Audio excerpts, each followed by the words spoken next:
الرحيم ذلك من آيات الله من يهد الله فهو المهتد ومن يضلل فلن تجد له وليا مرشدا وتحسبهم أيقاظا وهم رقود ونقلبهم ذات اليمين وذات الشمال وكلبهم باسط ذراعه بالوصيد لو اطلعت عليهم لوليت منهم فرارا ولملئت منهم رعبا۔ اللہ تعالیٰ کے یہ نیک بندے جنہیں اصحاب کہف کے نام سے جو مشہور ہیں، یہ انہوں نے اپنے ایمان کی حفاظت کے لیے زندگی کے وسائل سے دستبردار ہو کر اپنا ایمان اور اپنی دین کی حفاظت اور اس کی خاطر وہ ایک غار میں، جسے قرآن نے کہف کہا ہے، کہف اور غار میں فرق ہوتا ہے، دونوں پہاڑوں میں ہیں۔ غار پہاڑ کی اندر کی ایک ایسی جگہ ہوتی ہے جس میں دو چند آدمی آ سکتے، جیسے غار ہرا، غار ثور، اور ایک ہے کہف۔ غار بھی عربی کا لفظ ہے، کہف بھی عربی کا لفظ ہے۔ قرآن مجید نے غار کے بجائے کہف کا لفظ استعمال کیا۔ کہف ایک پہاڑی سلسلے کے اندر، پہاڑی سلسلے میں قدرتی عوامل کی وجہ سے پہاڑوں کے درمیان ایک ہی ایسی کشادہ جگہ بن جاتی ہے جس میں سینکڑوں لوگ آ سکتے ہیں۔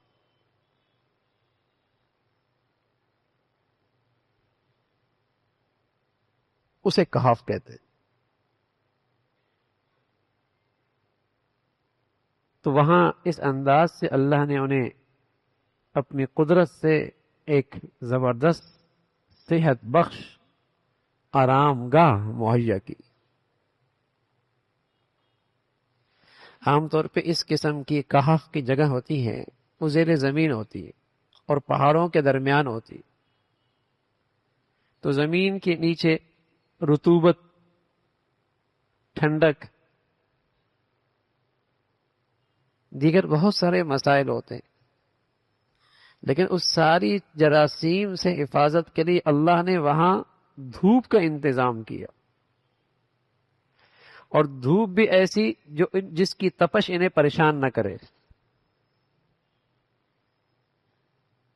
یعنی صحت بخش اور صحت اور جسم کے تمام تقاضوں کی رعایت رکھ کر اللہ نے ان کے لیے آرام گاہ کا انتظام کیا۔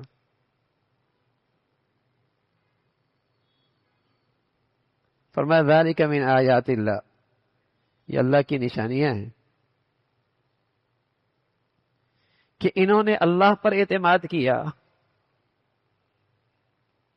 اور ظاہری جسم کی زندگی کے لیے جتنے اسباب تھے ان سے دستبردار ہوئے، اور اللہ کے اعتماد پر یہ نکل کھڑے ہوئے، تو اللہ بھی اللہ ہے۔ پھر اللہ نے اپنی قدرت دکھائی، ذالک من آیات اللہ، اور ساتھ اللہ کریم کہہ رہے ہیں من یہد اللہ فہو المہتد۔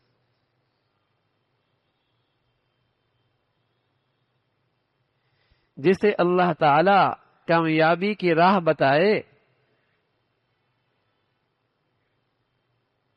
جسے اللہ تعالی کامیابی کی راہ بتائے، کامیابی کی راہ اسی کو ملتی ہے،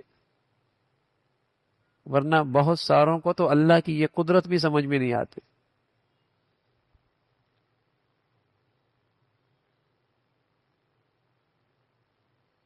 جب اس عقل میں ایمان اور یقین کا نور نہ ہو تو اسے یہ اللہ کی قدرت کی نشانیاں کہ اللہ کس طرح حفاظت کرتا ہے، زندگی کا سامان مہیا کرتا ہے، ہر آدمی اس سے روشنی لے کر اس کا ایمان بڑھ جائے اور اس سے اللہ پر اعتماد اور بڑھ جائے، یقین اور بڑھ جائے، اس کی قدرت پر اور اعتماد بڑھ جائے، یہ ہر ایک کو نصیب نہیں ہوتا۔ وہ انہی اسباب و وسائل میں ایسا الجھا ہوا ہوتا ہے کہ اسے اس سے پیچھے کوئی قدرت نظر ہی نہیں آتی، کوئی غیبی نظام سمجھ بھی نہیں آتا. وہ ان ظاہری اسباب و وسائل میں ایسا الجھا ہوا ہوتا ہے کہ اس کے پیچھے جو غیبی نظام ہے، قدرت کا نظام ہے، اللہ کی طاقت ہے، اسے سمجھ بھی نہیں آتی. تو فرمایا جسے اللہ اس کی توفیق نہ دے پھر اس کا کون کارساز اور کون اس کا رہبر ہو سکتا ہے؟ پھر کوئی نہیں ہو سکتا. تو یہ اللہ تعالی نے ان کے ایمان کا صلہ انہیں دیا. اللہ تعالی نے انہیں ان کے اس ایمان کا اور اس قربانی کا صلہ دیا، اور وہ صلہ چل رہا ہے، آگے بھی چل رہا ہے، کہ وہ اس کہف کے درمیانے حصے میں جو کشادہ تھا، جو آرام دہ تھا، صحت بخش تھا، جسم کی زندگی کے لیے جس چیز کی ضرورت تھی اللہ نے وہاں قدرتی نظام بنا رکھا تھا، ہوا بھی، روشنی بھی. لیکن ساتھ ساتھ اللہ نے یوں کیا کہ وہ سو تو رہے تھے لیکن دیکھنے والوں کو لگتا تھا یہ بیدار ہیں. وَتَحْسَبُهُمْ أَيْقَاظًا وَهُمْ رُقُودٌ، تم دیکھو گے تو یوں لگے کہ جیسے یہ بیدار ہے. نیند میں جسم ڈھیلا ہو جاتا ہے، سانس میں فرق ہو جاتا ہے. ان کے جسم میں ایسا کچھ نہیں تھا.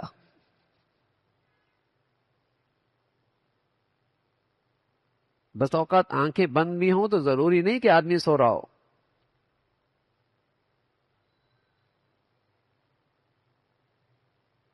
تو اللہ کریم کہہ رہے کہ سو بھی رہے تھے لیکن دیکھنے والے کو وہ سوتے لگ نہیں رہے تھے.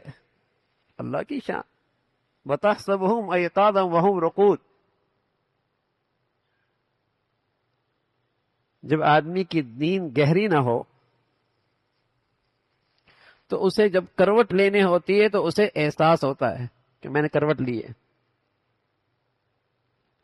لیکن نیند جب بہت گہری ہوتی تو کروٹ لینے کا بھی اسے احساس نہیں ہوتا. فرمایا ان کی نیند اتنی گہری اور اتنی مزے کی تھی کہ انہیں کروٹ بھی ہم دلا رہے تھے. وَنُقَلِّبُهُمْ ذَاتَ الْيَمِينِ وَذَاتَ الشِّمَالِ، کبھی دائیں کروٹ پہ کبھی بائیں کروٹ. اتنے لمبے عرصے اگر جسم مٹی کے ساتھ لگا رہے تو جسم خراب ہو جاتا ہے. تو اللہ اپنے ان پیاروں کو کہہ رہے ہیں، ان کے پیاروں کے بارے میں ہم خود انہیں کروٹ دلا رہے، کبھی دائیں کروٹ پہ کبھی بائیں کروٹ پہ. اور یہ بیدار اس لیے لگ رہے تھے کہ یہ بھی ان کی حفاظت کا انتظام تھا. کوئی جنگل کا درندہ، کوئی نقصان دینے والی چیز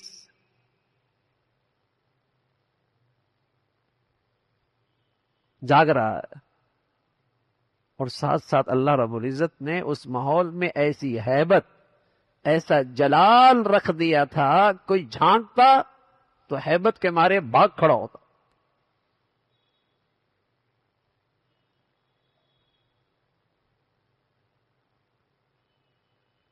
جب وہ ذات حفاظت کرنے پہ آئے تو پھر تو کوئی بال بھی بھیگا نہیں کر سکتا. اور جب وہی حفاظت اٹھا لے تو پھر حفاظت کے نقشوں کے اندر بھی اسے کوئی نہیں بچا سکتا.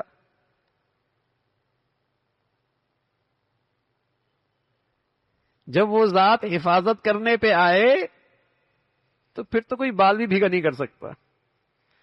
اور جب وہی حفاظت اٹھا لے تو حفاظت کے نقشوں کے اندر بھی کوئی اسے نہیں بچا سکتا.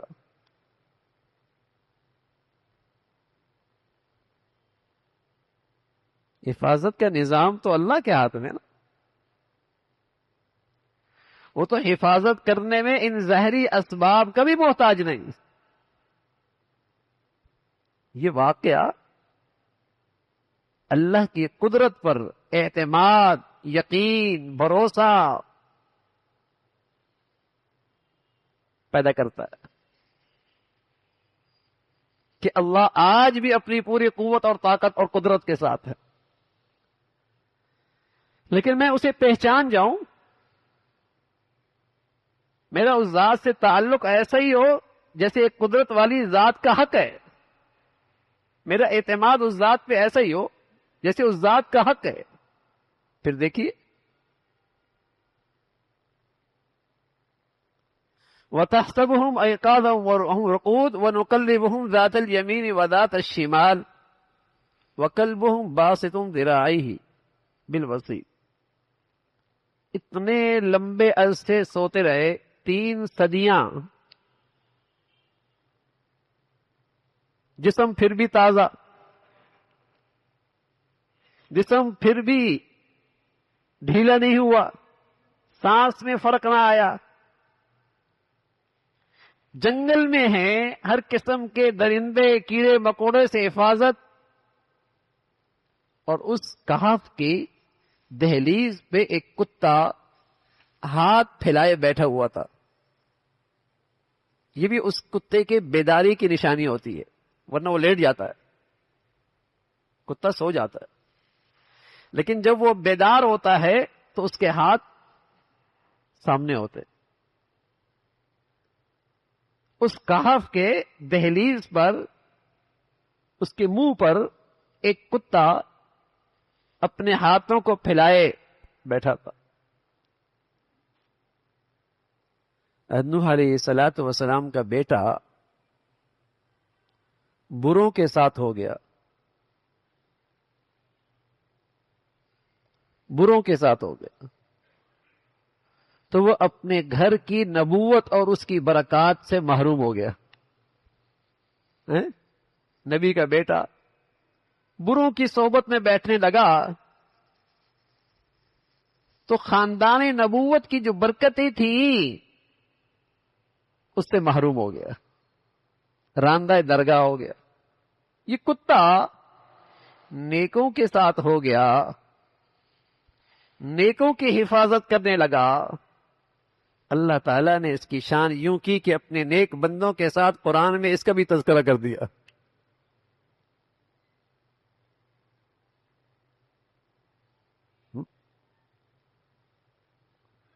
بس اوقات میں نیک نہیں ہوں، لیکن نیکوں کے ساتھ اٹھتا بیٹھتا ہوں، محبت میں، عقیدت میں۔ جیسے باغ گلاب کا باغ ہے، لیکن اس گلاب کے باغ میں کانٹے بھی ہیں گلاب کے ساتھ، لیکن باغبان ان کانٹوں کو نکالتا نہیں ہے، ان کو بھی ان پھولوں کے ساتھ رہنے دیتا ہے۔ ایسا ہی ہے، حالانکہ وہ باغ کانٹوں کے لیے نہیں لگایا، اس نے گلاب کے پھولوں کے لیے لگایا ہے۔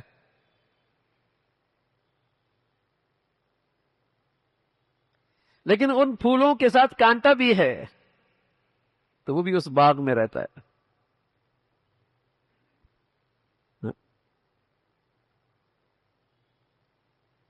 تو اسی طرح میرے عزیزو، میں نیکوں کی طرح تو نیک نہیں ہوں، لیکن مجھے نیکوں سے محبت اور صحبت نصیب ہے، اس امید سے کہ اللہ میرا حشر بھی انہیں کے ساتھ کر دے۔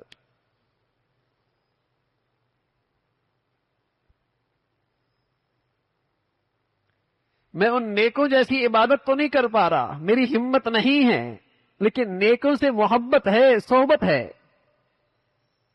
تو اس امید سے کہ اللہ میرا حشر بھی انہیں کے ساتھ کر دے۔ اور پیارے نبی فرمایا کرتے تھے، المرء مع من احب، آدمی جس سے محبت کرتا ہے حشر بھی اس کا انہیں کے ساتھ ہوگا۔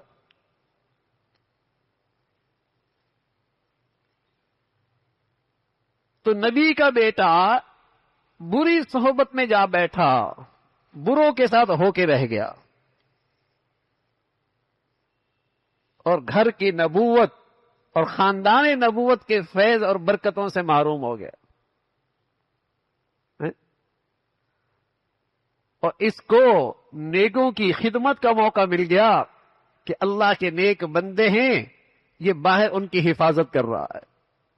اللہ نے اپنے ان پیاروں کے ساتھ اپنے قرآن میں اس کا بھی تذکرہ کر دیا۔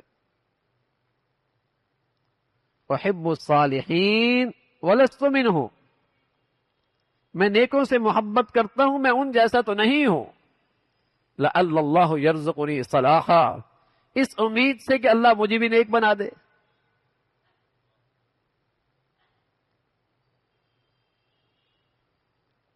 تو یہ اللہ تعالی کی طرف سے انتظام ہو رہا ہے، ان کے اس ایمان، اس اللہ پر اعتماد، اس قربانی کا بدلہ دیا جا رہا ہے، اور ان کی حفاظت کا یہ سامان ہو رہا ہے۔ وَتَحْسَبُهُمْ أَيْقَاظًا وَهُمْ رُقُودٌ وَنُقَلِّبُهُمْ ذَاتَ الْيَمِينِ وَذَاتَ الشِّمَالِ وَكَلْبُهُمْ بَاسِطٌ ذِرَاعَيْهِ بِالْوَسِيطِ لَوِ اطَّلَعْتَ عَلَيْهِمْ لَوَلَّيْتَ مِنْهُمْ فِرَارًا وَلَمُلِئْتَ مِنْهُمْ رُعْبًا۔ اللہ نے وہاں ایسا جلال رکھ دیا، ایسا روب رکھ دیا، ایسی ہیبت رکھ دی، کوئی جھانکنے کا تصور بھی کرتا تو ہیبت سے پیچھے ہٹ جاتا۔ یہ اللہ نے انتظام کیا ہے۔ تو اللہ تعالیٰ بہت بڑی ذات ہے اور بڑی قدرت والی ہے۔ بس میرا اس ذات سے تعلق جیسے اس کا حق ہے، جیسے اس کی شان ہے، جیسا اس کی صفات ہیں، اس ذات سے ایسا تعلق ہوگا تو پھر اس کی طرف سے معاملہ بھی ویسا ہی ہوگا۔ اللہ تعالیٰ اپنی ذات و صفات پہ یقین اور صحت مند ایمان نصیب فرمائے۔ اللہم لک الحمد کلو ولک الشکر کلو، اللہم اعنا علی ذکرک و شکرک و حسن عبادتک، نستغفر اللہ و نتوب الیک، نستغفر اللہ و نتوب الیک۔ سبحان ربک رب العزة عما یصفون وسلام علی المرسلین۔